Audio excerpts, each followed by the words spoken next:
سلام تغطاتبتنا زي channel كما يكنيكم لما ونخلنا تتغمنا انت بينا نزبل خوار استهزا غريبا لخو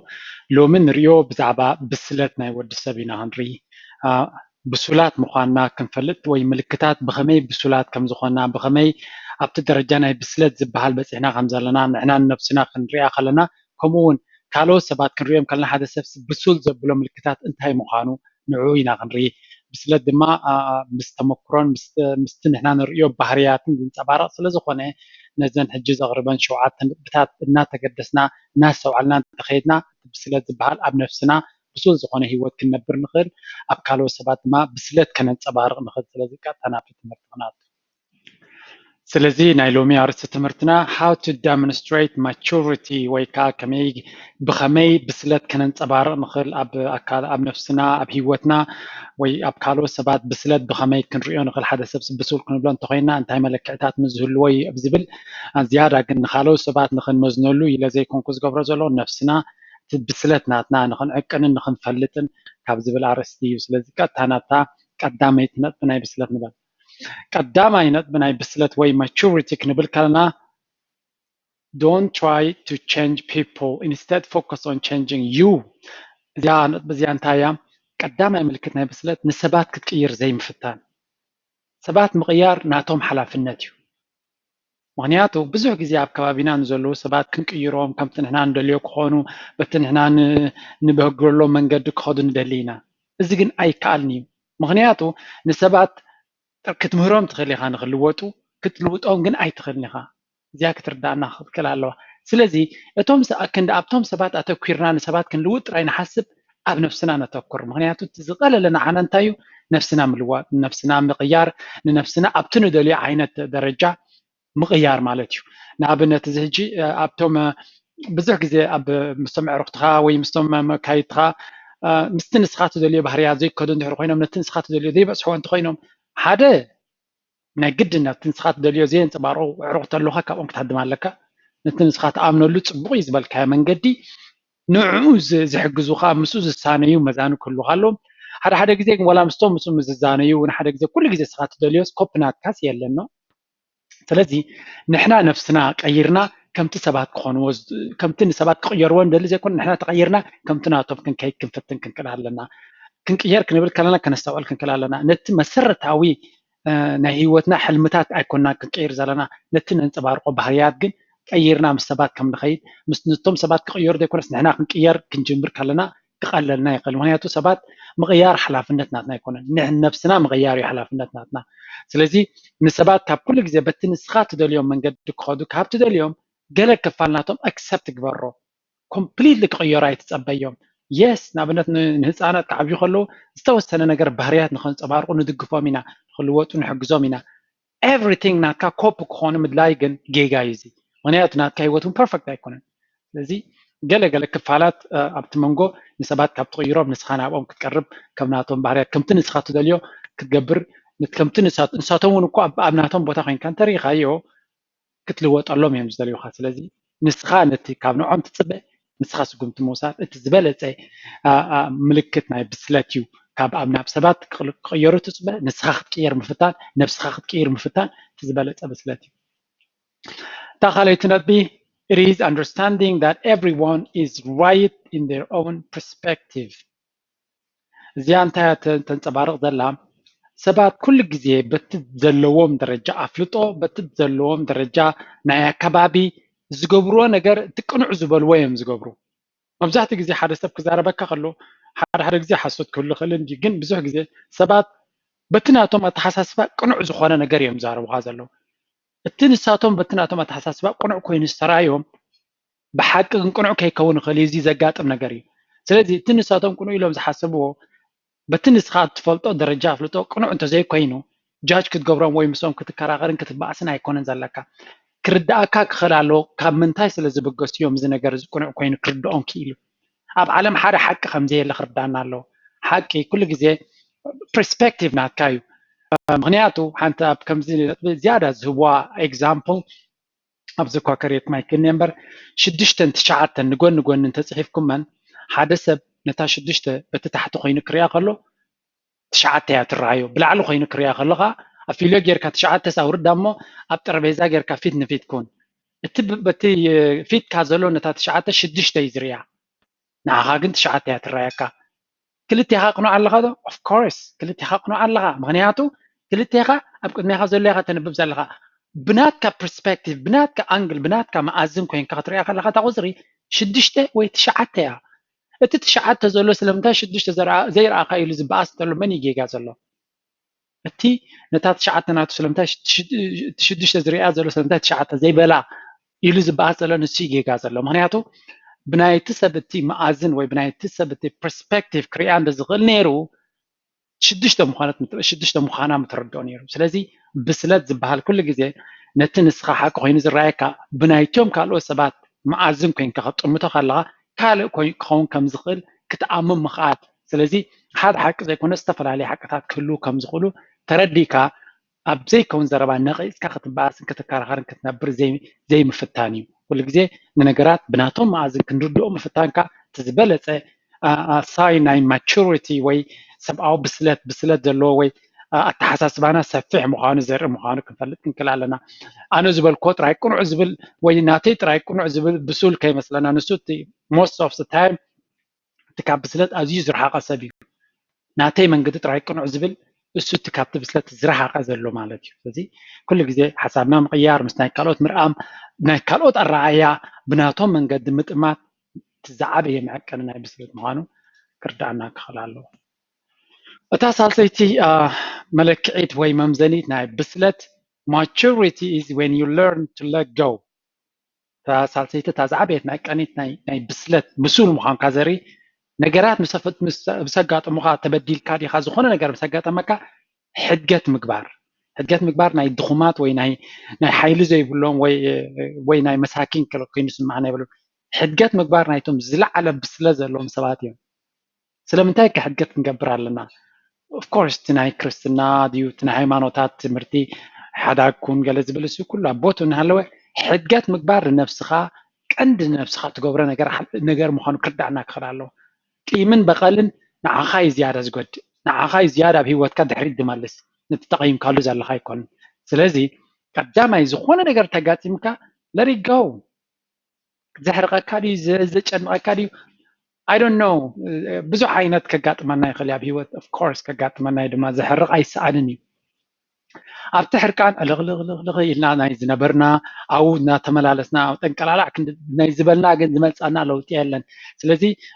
ብሱል ሰብ እንታይ ይገብር ዝኾነ ነገር ምስ ኣጋጠመ ኦኬ ንዝተወሰነ ግዜ ክሓዝን ክሓርቕ ይኽእል እንጂ ሰብ ምዃኑ ስለዘይተርፍ ድሕሪኡ ግን they let it go ይሓድግዎ يغرتا زغبو يغرتا يبلو شلل دزليو خا شلل هيبو هيوتهم دما يمرحو هيوت دما كل غزي نايكم عينت نغرات كغاطمنا مخانو تفطرلنا يم سبا سلازلنا استفلالي نغر كغاطمنا سلازي نشلل زغبو شلل نابلنا حدغ زغبو حدغتنا غبرنا ግን نزو كل خنغبر كلنا زياده ننفسنا ينا صبق نغر غبرلا زلنا توم سبات ايكونان ازي دما كتردانان كنستوعللانا لنا The first point is it is the ability to drop expectation from people and simply either do or give. ترى بعيتنا بدما تثبيت زبلوا قال الله تثبيت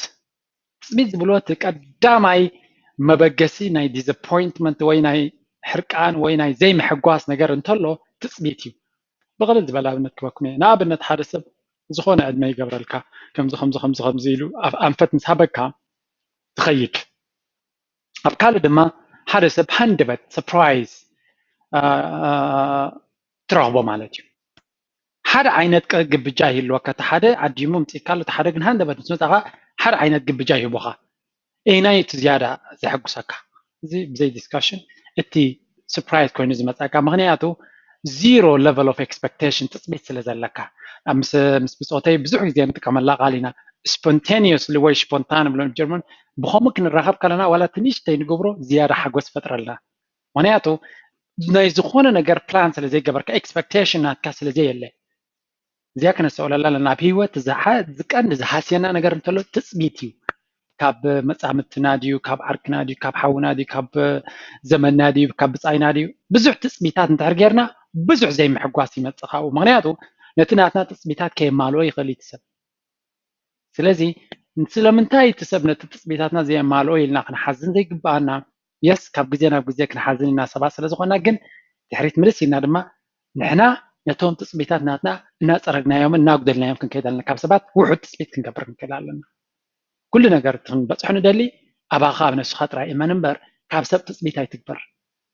ብዙሕ ከምኡ እዮም ዝብሉ ኣብ ሰብ ዝተፀግዐ ይፈርሶ ዶ ኣብ ነቃዕ መንደቕ ከም ዝተፀግዐ ዶ ብዙሕ ከምኡታት ብሂላት ኣሎ ሕጂ ኩሉ ክደግሞ ኣይክእልኒ እንታይ ንማለት እዩ ግን ኣብ ነፍስኻ እመን እቲ ንስኻ ካብ ሰብ ትፅበዮ ድማ ኣስሒ ኣጉድሎ ንሰባት ክትገብረሎም ከለኻ ትፅቢት ኣይሃልኻ ምክንያቱ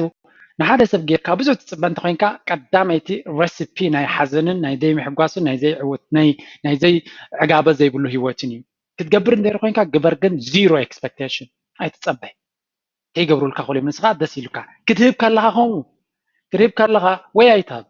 ሲምፕሊ ኣይትሃቡ ዝደይብካ ብግዲ ሃብ ኢሉ ዝዛረበካ ሰብ የለን ኣብ መብዛሕትኡ ግዜ ማለት እዩ መሃብ ደስ ዝብለካ እንተኮይኑ ግን ሂብካ መለሳ ኣይትፀበ ወይ ትፅቢት ኣይትግበር ምክንያቱ ንዓኻ መጉዳእቲ ስለ ዘለዎ እምበር እቲ ኣብ ዓለም ብዙሕ ሪሰርች ገይሮም እዮም ዝህቡ ዝያዳ ይሕጎሱ ካብ ዝቕበሉ ናይ መሃብ ልምዲ ዝበለፀ እዩ ንሰባት ክትህቦም ከለኻ ዝያዳ ሓጎስ እዩ ዝፈጥረልካ ስለዚ ክንህብ ከለና ዲና ክንሕግዝ ከለና ዲና ክንገብር ከለና ትፅቢታት ናትና ውሑድ ክንገብሮ ክንከል ኣለና ተዘየለ صباح نقول أبز كبل كله هجى أبصراحة حيكون كنا بصراحة of course expectation الله تصير بصراحة ونكبه بهلا مهنا دموز خاطر كسر زلوا يخاف لك كسر زلوا أزا private life نادنا أب normal life نادنا إيه زارب زلوا مالتي okay next point هنسب تام بلنا الحمشيتي نطبي ناي ملكي وي ممزني ناي بسلد ما stop proving to the world how beautiful, how smart, how cool, how strong you are تبلا الله. هذا بسول سب نسبات نكري وين نعلم ملوك ساكندي بقعد كم زلوا proof كجبراي دلني. Why do I need to prove? I don't need to prove anything. أبصراحة كنا تقولنا we have to prove نتسرح كم نخلو. Of course معناته دموس كبنا كنا عبي سلندلي we have to prove مالتي مرقاقص مقبر كترقاقص كتكلال لك نت نجر كم تخلو معناته they expect that نسخة sign غير كذا contract غير كذا صراحة كتجبره هم تخل prove ده اليوم تزي كتريوم على لك outside of that كأوز أيجن up to normal life ناتنا I don't have to prove anything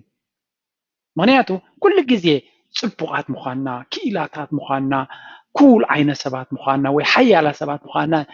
نخنرن عالم وين نخنرقاقص بزح جزينا عندك من السعر نعبنا سيمبلي انستغرام نفسه بزح سب صبغ مخانون كول مخانون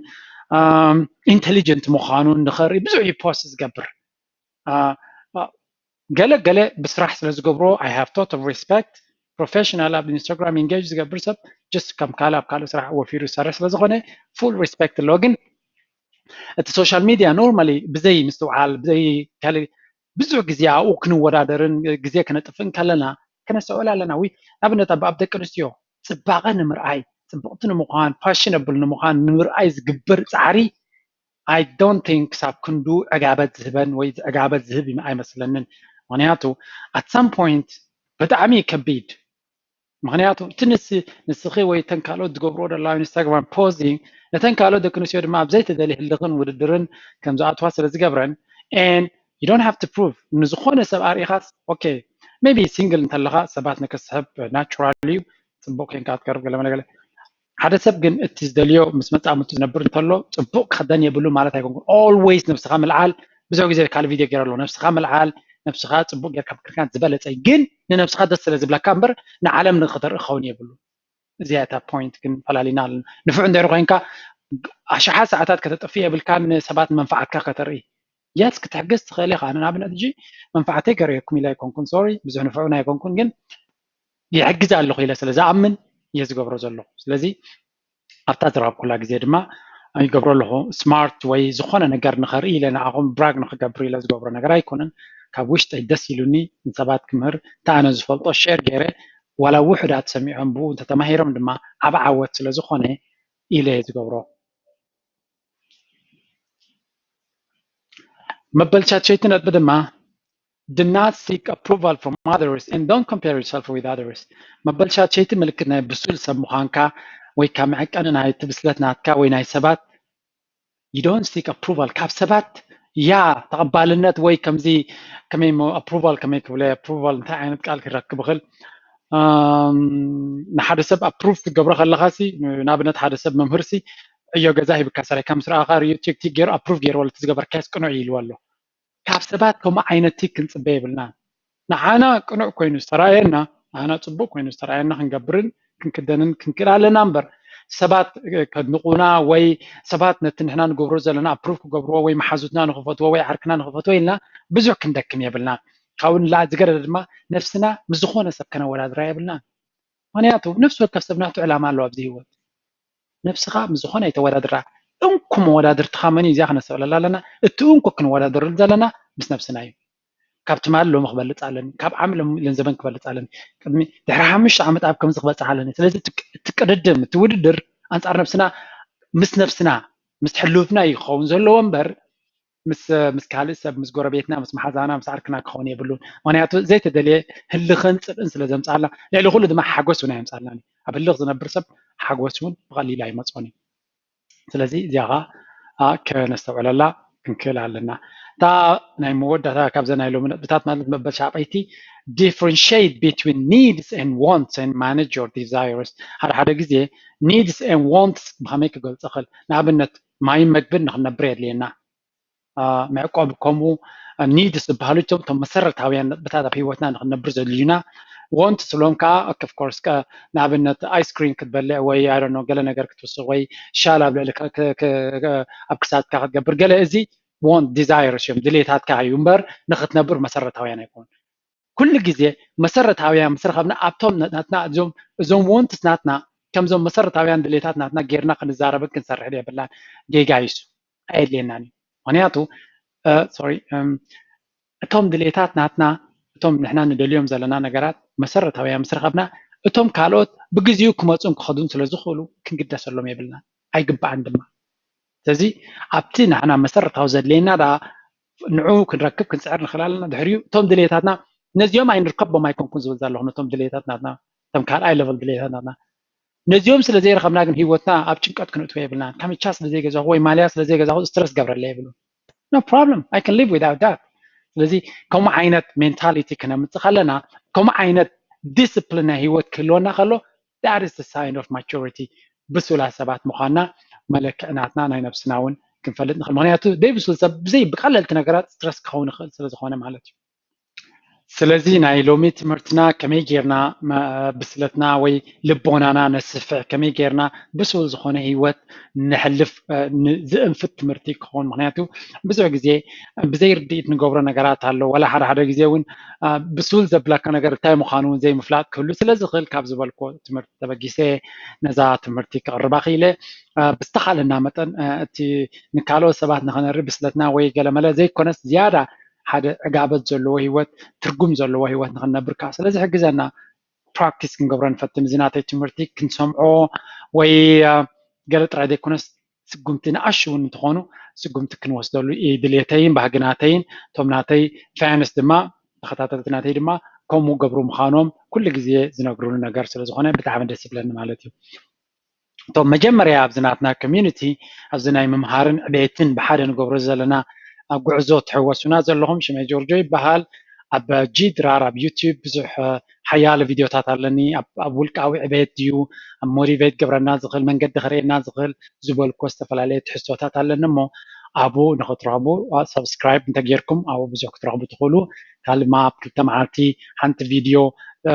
ንዓና ትጠቕመና ዝበልኳ ናይ 20 ደቂቕ ማርክናተይ ካብ 20 ደቂቕ ክትሓልፍ የብላ ፖይንት እትያ ኣብ ክልተ መዓልቲ 20 ደቂቕ ንእሽተይ ነገር ክንምሃር ተኽኢልና ኣብ ሂወትና ዓብ ለውጢ ክኸውን ምዃኑ ስለ ዝኣምነሉ